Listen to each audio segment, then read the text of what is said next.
Chelsea কিনতে চেয়েছিল, Arsenal কিনতে চেয়েছিল, টটেনহাম কিনতে চেয়েছিল, কিন্তু লিডস ইউনাইটেডের ফুটবলার রাফিনহা তিনি বার্সেলোনাতে পাড়ি জমিয়েছেন। বার্সেলোনা ছিল তার স্বপ্নের ক্লাব।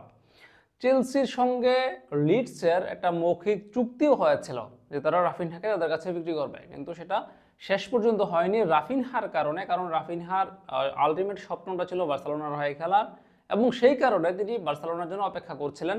শেষ পর্যন্ত তিনি বার্সেলোনাতেই এসেছেন। এখন সেই বার্সেলোনা রাফিনহাকে বিক্রি করে দিতে পারে আগামী সামারে, এবং যতদূর শোনা গেছে বা যতদূর গণমাধ্যমে কল্যাণে আমরা জেনেছি, রাফিনহাকে বিক্রি করাটা অনেকটা নিশ্চিত। মানে রাফিনহাকে যে বার্সেলোনা রাইট উইঙ্গার হিসেবে ব্যবহার করবে বা রাইট উইঙ্গে ব্যবহার করবে এমনটা আর এখন আর প্রায়োরিটি নেই, কারণ সেখানে লামিন ইয়ামাল রয়েছেন, এবং ইয়ামাল হচ্ছেন আগামী মৌসুমে বার্সেলোনার প্রথম পছন্দের, এখনও তিনি প্রথম পছন্দের রাইট উইঙ্গার হিসেবে খেলছেন, তবে আগামী মৌসুমে তিনি সবগুলো ম্যাচই প্রথম পছন্দের হিসেবেই খেলবেন।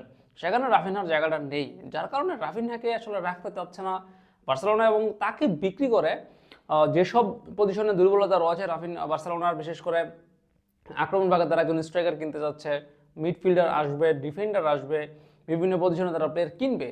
এই যে প্লেয়ার কেনার যে জন্য যে টাকা প্রয়োজন, সেটা তারা কিছু প্লেয়ার বিক্রি করে মানে সংগ্রহ করতে যাচ্ছে, এবং সেই তালিকা রাফিনহা রয়েছে। তবে রাফিনহাকে বিক্রি করে বার্সেলোনা 70-80 বা 100 মিলিয়ন, মানে যত বিক্রি করতে পারে তারা সেটা চেষ্টা করবে।